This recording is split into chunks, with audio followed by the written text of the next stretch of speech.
Don't worry, Ethan said with a grin that carried just a little too far across the mat. I'll go easy on you. The words didn't land like a joke. They landed like a decision already made, like the outcome had been written before anyone even stepped forward. A few students near the wall let out quiet laughs, the kind that bounce off polished wood and padded floors and settle into the air like dust. Ava Johnson didn't laugh. Her hand stayed wrapped around the worn wooden handle of a mop, fingers still damp from the faint smell of bleach and warm water, the kind of scent that clings to people who are used to cleaning up after others.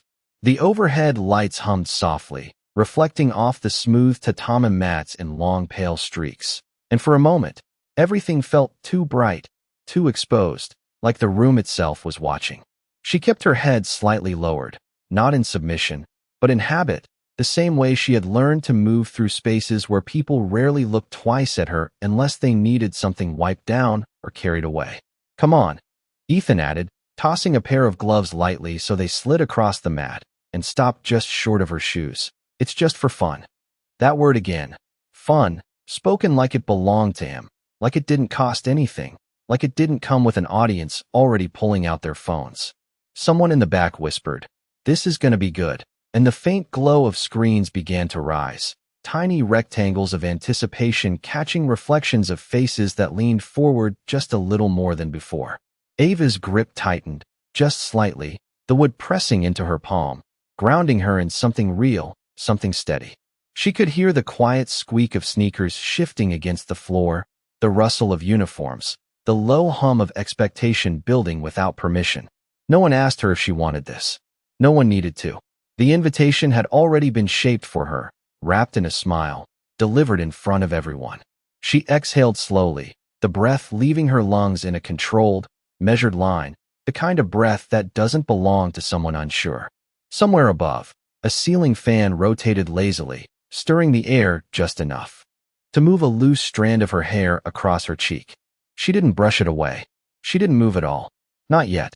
Ethan shifted his weight, confident, relaxed, already playing to the room, his posture open, casual, practiced in the way of someone who had been seen winning more times than he could count. "What's wrong?" he added, tilting his head slightly, voice louder now. "Meant for everyone. You scared?" Another ripple of laughter, softer this time, but sharper. Ava lifted her eyes then, not quickly, not dramatically, just enough to meet the space in front of her, not even him directly, but the distance between them, the invisible line where expectation sat waiting. The mop handle lowered slowly to the side, the damp cloth at its end leaving a faint streak across the mat before going still. Her hands were empty now. The room seemed to notice, even if no one said it out loud. The lights didn't change, the air didn't shift, but something quieter did, something underneath the noise, underneath the laughter, something that didn't belong to the crowd. Ava stepped forward, one foot, then the other, the soft press of bare soles against the mat barely making a sound, but enough to carry. No rush, no hesitation, just movement, the kind that doesn't ask for permission. And for the first time since Ethan had spoken, the laughter didn't grow. It paused, just for a second, but it was enough to feel. The mat felt different beneath her feet once she stepped fully onto it. Not softer, not harder, just familiar in a way that did not belong to this moment, but to something much older, something practiced in silence long before anyone in this room had ever noticed her existence. And Ava let that feeling settle into her posture as she came to a stop across from Ethan, leaving just enough distance between them for the air to stretch thin with expectation while the faint scent of rubber and cleaning solution lingered around her like a quiet reminder of where everyone believed she belonged. And somewhere to the side a belt rack creaked slightly as someone leaned too far forward to get a better view, the small sound echoing louder than it should have in the growing stillness. And Ava's hands rested loosely at her sides, fingers relaxed, not clenched, not raised, just present, as if she had stepped into the space without needing to announce it. While Ethan rolled his shoulders once, loose and confident, his movements easy in the way of someone who had repeated them in front of mirrors and crowds, his reflection always reinforcing the same story about who he was. And he gave a small half laugh under his breath, glancing briefly toward the others as if to share the moment with them, as if this was still entertainment, still something light, and then his attention returned to her, measuring, curious now in a way he had not expected, because she had not reacted the way most people did. There was no nervous smile, no hesitation written across her face, just a steady quiet that did not shift when the room leaned in closer, and the phones that had been raised a minute ago began to lower by fractions, not consciously, but because something about the scene no longer matched the script they thought they were watching. And Ava inhaled slowly through her nose, the breath expanding her chest in a controlled rhythm that did not rush, did not break. And when she exhaled, it was just as measured, like a tide that had learned patience over years of repetition. And for a brief second her eyes flickered toward the far wall where the framed photographs hung in neat rows, images of past students, past victories, past pride. And her gaze paused there, not long enough for anyone to notice, but long enough for a memory to pass through, something quieter than nostalgia, something closer to discipline, before her focus returned forward again, steady and unspoken, while Ethan shifted his stance, adjusting his footing with a small scrape of fabric against skin, the sound subtle but sharp in the silence, and he lifted his hands slightly, not fully, just enough to signal readiness, still casual, still playing the part he had stepped into minutes ago, and yet there was a fraction of a pause now, a delay so small it might have been missed by anyone not paying attention, and in that space Ava remained exactly as she was, unmoved, her shoulders level, her balance centered, her presence not loud but undeniable in a way that did not ask for recognition. And somewhere behind her a whisper started, and then stopped before it could form words, cut short by something no one could quite explain, and the overhead lights continued their low hum, steady and indifferent, casting long reflections across the mat that stretched between them like a line neither had crossed yet. And in that suspended moment, with the room holding its breath without realizing it, Ava did something almost invisible, a slight shift of weight from heel to center, a grounding so subtle it looked like nothing at all, but it changed everything about how she stood, how she existed in that space. And for the first time since he had spoken, Ethan did not smile. The silence did not break, it deepened, settling into the corners of the dojo like something that had always been there, but was only now being noticed, and Ethan felt it before he understood it.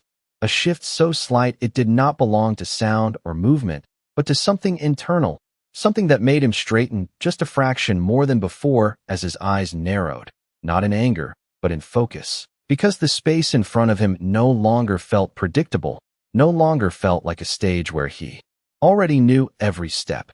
And Ava stood exactly where she had been, her presence unchanged, her breathing steady, her gaze calm but not passive, not empty, but aware in a way that did not seek attention yet could not be ignored. And the room around them seemed to hold itself in place. The low hum of the lights, the faint creak of wood, the subtle rustle of fabric, all of it continuing and yet somehow distant, like it belonged to a different moment than the one unfolding now. And someone near the entrance shifted their weight, the soft tap of a heel against the floor echoing more sharply than expected before fading again into quiet. And Ethan took a small step forward, not aggressive, not rushed, just enough to close a fraction of the distance, testing, measuring, his movements still controlled but no longer casual, and the confidence that had once filled the room around him now felt contained, pulled inward, focused on the person in front of him rather than the audience behind him. And Ava did not react to the step, did not adjust in any visible way. But something in her posture made the space feel different, like the distance had not been reduced at all, like she had already accounted for it before it happened. And Ethan's jaw tightened slightly, the smallest sign that something was not aligning with expectation. And for the first time he did not glance back at the others, did not share the moment, because it no longer felt like something to perform. It felt like something to understand. And the faint sound of a phone lowering completely broke through the air, followed by another, until the glow that had once dotted the edges of the room began to disappear, replaced by stillness that was no longer curious but attentive. And Ava shifted then, just barely, a subtle adjustment of her stance that redistributed her balance in a way that was almost invisible, yet it carried a quiet certainty, the kind that does not come from guessing but from knowing. And Ethan noticed it, even if he could not name it, his eyes tracking the movement, his breath slowing unconsciously to match the rhythm of the moment. And for a brief second, the two of them stood in a space that felt separate from everything else, a space where noise did not enter and expectation did not exist. And in that space, Ava's eyes lifted fully to meet his, not challenging, not confrontational, but clear, present, and unwavering, and whatever he expected to find there was not what he saw, because there was no hesitation, no uncertainty, only a quiet depth that made him pause without realizing it. And the pause stretched just long enough for the room to feel it, just long enough for the energy to shift again. And somewhere along the wall, an older man, the instructor, who had been silent until now, leaned forward slightly, his expression changing in a way that was subtle but unmistakable, recognition flickering across his face like a memory trying to surface.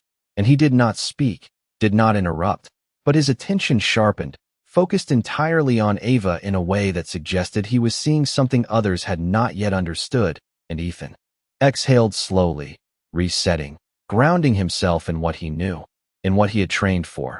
But even that felt different now, because the certainty he relied on no longer filled the space the same way. And Ava remained still, her presence steady, her silence no longer something that could be dismissed, but something that held its own weight. And as the seconds passed, stretching longer than they should have, it became clear to everyone watching that whatever this moment was supposed to be, it was no longer that. The air shifted before anyone could name why, a subtle tightening that moved through the room like a quiet signal, and Ethan felt it settle into his chest as he adjusted his stance again. This time slower, more deliberate, no longer playing to anyone beyond the space directly in front of him. And his next step was measured, careful, the soft press of his foot against the mat carrying more intention than before. Not a performance now, but a question, and Ava answered without speaking, her body responding in a way that did not rush, did not retreat, but aligned, her weight settling just slightly as if she had anticipated the movement long before it began. And for a moment the distance between them seemed to collapse without either of them fully crossing it, the tension threading tighter, thinner, sharper, until even the smallest motion carried meaning. And Ethan moved first, not fast, not slow, but precise, his arm lifting in a controlled arc that suggested familiarity, repetition, training built over years. And yet the motion never reached its intended space, because Ava shifted, just enough, a fraction of an inch, a timing so exact it looked almost effortless, and the energy of his movement passed through empty air, redirected by nothing more than her absence from where he expected her to be.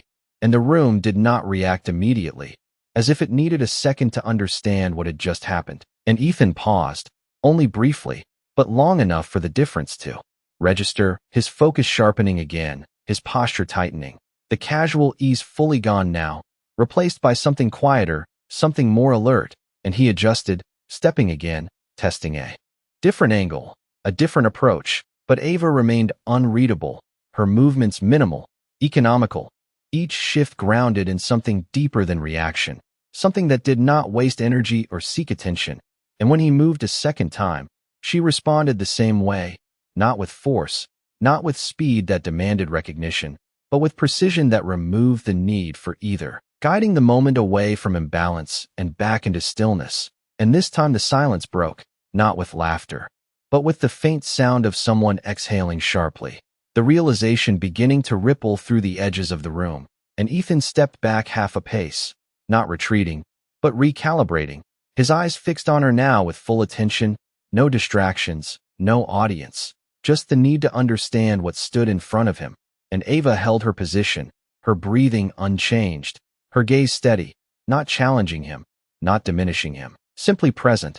And in that presence there was no hesitation, no doubt, only a quiet certainty that did not need to prove itself. And the instructor at the side shifted again, his arms crossing slowly as his eyes narrowed, watching not the outcome, but the detail, the alignment, the discipline in her movement, and recognition deepened into something closer to respect, though he did not speak it, and the students along the wall had gone completely still now, their earlier amusement replaced by something they had not expected to feel, something that pulled them forward without sound. And Ethan moved once more, slower this time, deliberate, controlled, and again Ava met the moment before it fully formed, her body adjusting with a calm that seemed to absorb the motion rather than resist it, redirecting it into nothing, into space, into silence. And when it ended, they were exactly where they had started, separated by the same distance, standing on the same mat. But everything about the room had changed, and for the first time since this began, it was no longer clear who had stepped into whose space.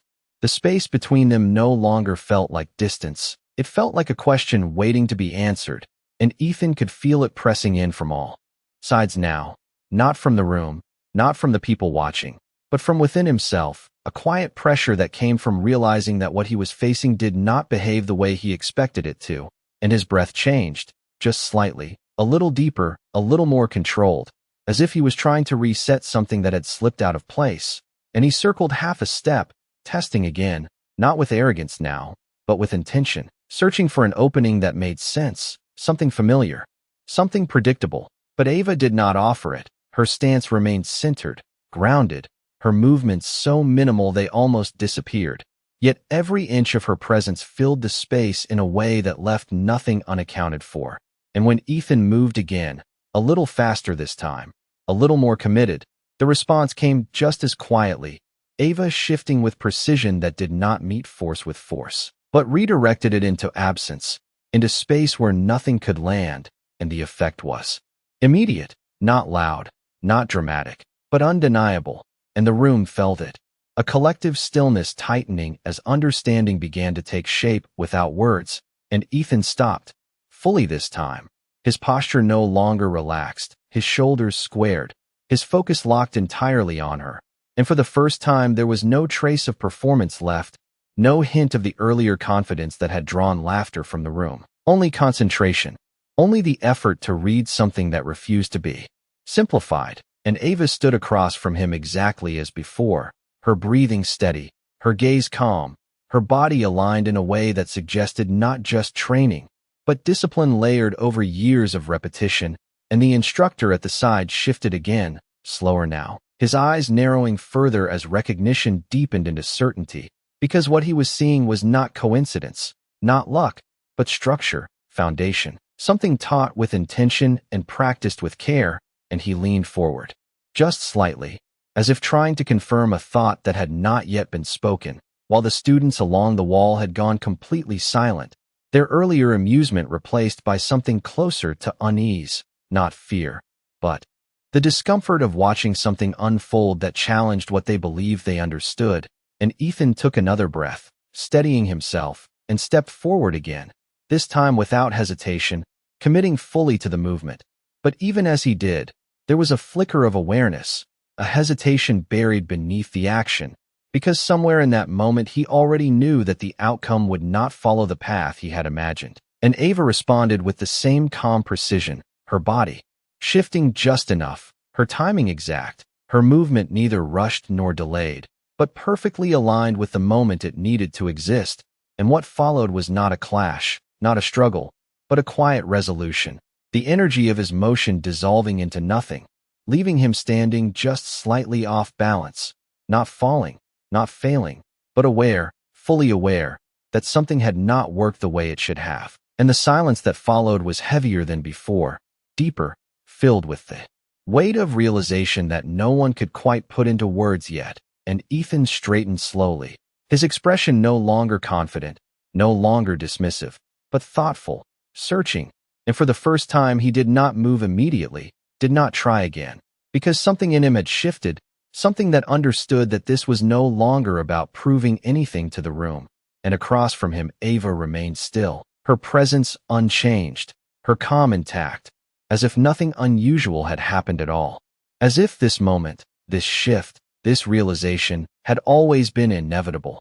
And as the seconds stretched, quiet and unbroken, it became clear to everyone watching that the balance of the room had already changed, even if no one had said it out loud. The stillness did not feel empty anymore. It felt full, dense with something unspoken that pressed gently against every surface in the room. And Ava stood within it, as if she had always known it would arrive, her breathing slow and even, her shoulders relaxed, her presence anchored not in what had just happened, but in something far older, far quieter, something that did not need to announce itself to be real. and the faint hum of the lights above seemed softer now, almost distant, as if the world outside this moment had stepped back to make space for what remained between them. And Ethan did not move right away, his chest rising and falling a little more noticeably than before, not from strain but from awareness, from the realization that the rhythm he trusted had been interrupted, shifted, rewritten in a way he could not immediately explain, and his eyes stayed on Ava, searching, not for weakness now, not for an opening, but for understanding, for context, for anything that could place her within the structure he thought he knew. And yet nothing aligned, nothing simplified, and that absence of clarity held him still longer than anything else could have. And around them the room had gone completely quiet, not the kind of quiet that comes from anticipation, but the kind that follows recognition. When something changes and everyone feels it at the same time, but no one is ready to speak it out loud. And a student near the wall lowered their arms fully, the faint rustle of fabric the only sound that dared to move through the air, and even that seemed to fade quickly, absorbed into the larger silence that had taken hold. And Ava's gaze softened slightly, not in dismissal, not in judgment, but in a calm acknowledgement of the moment as it existed now, without the tension that had defined it before. And she shifted her weight just enough to settle more comfortably into her stance, a movement so natural it carried no signal of challenge, no invitation, just presence, steady and complete. And the instructor exhaled quietly from the side, a breath that seemed to carry more meaning than any words he could have chosen, his arms still crossed, but his posture no longer rigid, no longer evaluative. Something in his expression easing into recognition that bordered on respect, and Ethan noticed it, even if only in passing. The subtle change in the man he had always looked to for approval, and that realization settled into him in a way that was different from everything else, heavier, quieter, more personal. And for the first time since this began, he lowered his hands slightly, not in surrender, not in defeat, but in pause, in reflection, as if the need to act had been replaced by the need to understand, and the space between them expanded again, not physically, but in meaning, no longer a line of challenge but a space of awareness. And Ava did not step forward, did not close it. She simply remained where she was, allowing the moment to breathe, allowing it to exist without forcing it into resolution. And somewhere beyond the walls a distant sound of traffic passed faintly, grounding the scene back into the world outside, reminding everyone that time had not stopped, only slowed.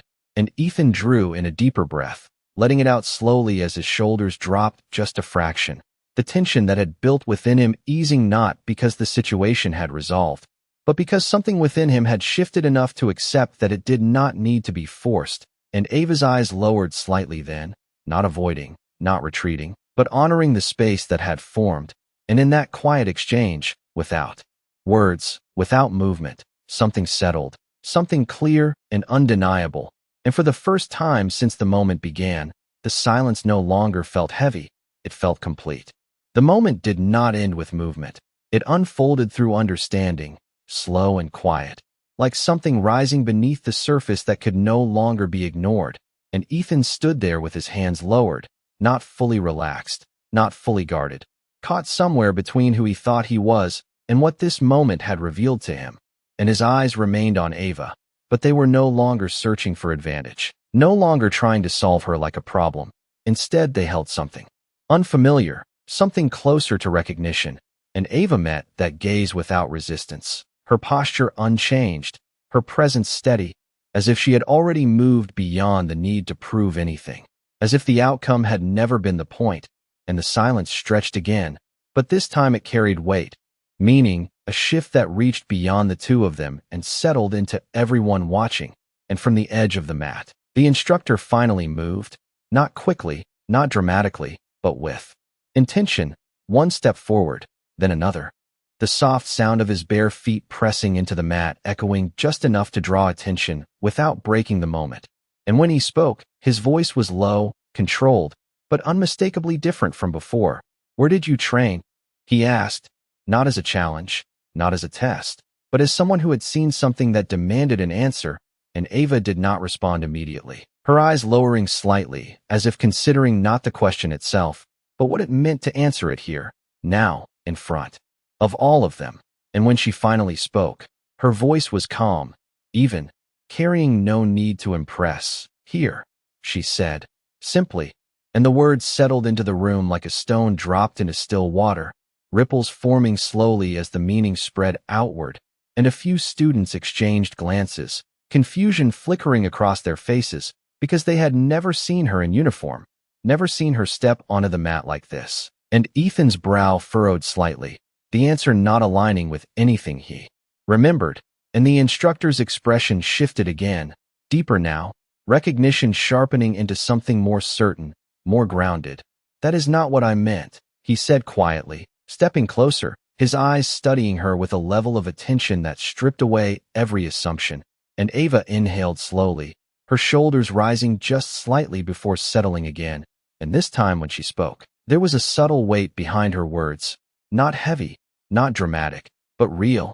"My father taught here," she said, and the room changed again, the silence tightening, focusing, as if every sound had been pulled inward to make space for what came next, and the instructor froze, not visibly to everyone, but enough that those closest could feel it, a pause that carried memory, realization, and something unspoken that passed across his face before he could mask it, and Ethan looked between them, confusion giving way to something more serious, more grounded, because whatever history had just surfaced did not belong to him, and yet it was shaping the moment he stood inside. And Ava lifted her eyes again, meeting the instructor's gaze this time, not confrontational, not accusing, just clear, and in that look there was no demand for acknowledgement, only truth, simple and steady. And the instructor exhaled slowly, the sound quiet but heavy with understanding, and though he did not speak again right away, the shift in his posture said more than words could have. And along the walls, the students had gone completely still, their earlier assumptions unraveling in silence, replaced by something deeper, something that made them see Ava not as someone who had stepped out of place, but as someone who had never been out of place at all. And Ethan stood at the center of it, no longer the one defining the moment, but the one learning from it, his shoulders lowering slightly as the weight of realization settled in. And for the first time since this began, he did not look at Ava as someone beneath him, or even as an opponent, but as someone who had been carrying something he had failed to see. And in that quiet recognition, the balance shifted completely, not through force, not through victory, but through truth. The words did not echo, but they lingered, settling into the room with a quiet gravity that no one could ignore, and Ethan felt them more than he understood them at first, the idea that she had not just stepped onto the mat, but had belonged to it long before he ever questioned her place there. And his gaze shifted slightly, not away from Ava, but deeper into what he was beginning to see, the pieces rearranging themselves into something clearer, something that no longer supported the version of the moment he had started with. And Ava stood exactly as she had been, unchanged by the revelation, her posture still grounded, her presence still calm, as if the truth she had spoken was not something new, not something meant to surprise, but something that had always been there waiting to be recognized. And the instructor's expression softened in a way that was almost imperceptible, the sharp lines of evaluation easing into something more human, more reflective, as if he were revisiting a memory he had not expected to return to. And his eyes moved briefly across Ava's stance, her balance, her stillness, and whatever he saw there confirmed what he had already begun to understand. And he nodded once, slowly, not to the room, not to Ethan, but to her, a quiet acknowledgement that did not need explanation. And the students along the wall remained silent. But their stillness had changed, no longer uncertain, no longer questioning, but attentive in a way that carried respect, their earlier assumptions dissolving without a word spoken. And Ethan exhaled again, deeper this time, the breath leaving him slower, as if something inside had shifted enough to release the tension he had been holding. And he lowered his gaze for a brief moment, not out of defeat, but out of recognition, the kind that does not need to be announced to be real. And when he looked back up, his posture had changed, subtle but undeniable, the sharp edge of confidence replaced by something steadier, something more grounded. And he took a small step back, not retreating from her, but creating space, acknowledging it in a way that was quiet but clear. And Ava noticed, her eyes following the movement without judgment, without reaction, simply registering it as part of the moment as it unfolded, and she gave the slightest nod, not formal, not performative, but natural, a gesture that carried understanding without the need for words, and the space between them settled again, no longer tense, no longer uncertain, but balanced, and the instructor spoke once more, his voice softer now, carrying a tone that had not been there before. "Your father taught discipline," he said, not asking, not testing, but stating something he had come to accept, and Ava's gaze lowered briefly, a flicker of memory passing through her expression, something personal, something quiet, before she answered. "He taught respect," and the distinction hung in the air, subtle but powerful, reshaping the meaning of everything that had happened, and Ethan absorbed it without speaking, the words landing somewhere deeper than instruction, somewhere closer to understanding, and he nodded once, slowly. The movement small but deliberate, and for the first time since the moment began, there was no resistance in it, no hesitation, only acknowledgement, and Ava remained where she was, her presence unchanged, her calm intact, not seeking validation, not holding on to the moment, simply allowing it to pass as it needed to. And around them the room began to breathe again, quietly, carefully, as if everyone was adjusting to a new reality they had not expected to encounter, and the light from above cast long reflections across the mat, stretching between them like a reminder of what had shifted, not through force, not through noise, but through something far more lasting, something that did not fade once it was seen. And as the seconds moved forward, gentle and unbroken, it became clear that what had just happened was not about who stood stronger, but about who understood what strength truly meant. The moment did not end with applause or noise. It settled into something quieter, something that lingered long after the movement had stopped, and Ava stepped back from the center of the mat with the same calm presence she had carried into it, her bare feet pressing softly against the surface as if nothing about the space had changed, even though everything had, and the light above caught faint dust in the air, tiny particles drifting slowly through the silence like time itself had softened. And Ethan remained where he was for a second longer, not frozen, not lost, but still, absorbing what had just unfolded in a way that did not rush toward explanation, and his shoulders lowered just a fraction more, the last trace of tension leaving him as he straightened, not to reclaim something, but to stand differently than before, and when he turned slightly, his movement was quieter, less defined by expectation, more by awareness, and his gaze followed Ava for a brief moment, not with challenge, not with doubt, but with something closer to respect, something earned without being asked for. And along the walls, the students did not speak right away, their usual energy held back by something they were still processing, their eyes moving between Ava, the instructor, and Ethan as if trying to place each of them within a new understanding that had not existed minutes ago. And the instructor stepped forward once more, his posture no longer rigid, his presence no longer that of someone overseeing a demonstration, but of someone acknowledging a truth that had resurfaced in front of him. And he bowed his head slightly toward Ava, not formally, not ceremonially, but enough to carry meaning, enough to be seen, and Ava returned the gesture without hesitation, her movement simple, natural, grounded in something deeper than recognition. And for a brief second the room held that exchange, quiet and complete, before it gently began to release, and a faint sound returned from the outside world. The distant hum of traffic, the soft creak of the building settling, small reminders that time had continued even as this moment had shifted everything inside it. And Ava moved toward the edge of the mat, her steps unhurried, her posture unchanged, and when she reached the place where the mop still rested, she picked it up with the same ease she had set it down, her hands returning to their familiar position as if the transition required no adjustment. And that simple act carried more weight than anything else, because it showed that nothing about who she was had changed, only what others had finally seen. And Ethan watched for a moment longer before taking a slow breath and turning away as well, his path leading him back toward the line of students, but not quite into it, as if he needed a moment apart from what he had been. And the room slowly began to move again, small shifts, quiet steps, conversations that started in whispers and did not quite rise, because the silence had not fully left yet. It had only softened, and the light continued to stretch across the mat, long and steady, reflecting a space that looked the same but no longer felt the same, and Ava began to move the mop again. The soft sound of it gliding across the surface steady and rhythmic, grounding, familiar, and no one laughed this time. No one looked away, because what they saw now was not someone out of place, but someone who had never needed to prove where she belonged. And in that quiet, with the sound of the mop moving and the room breathing again, the moment closed not with an ending, but with understanding that would remain long after the silence faded.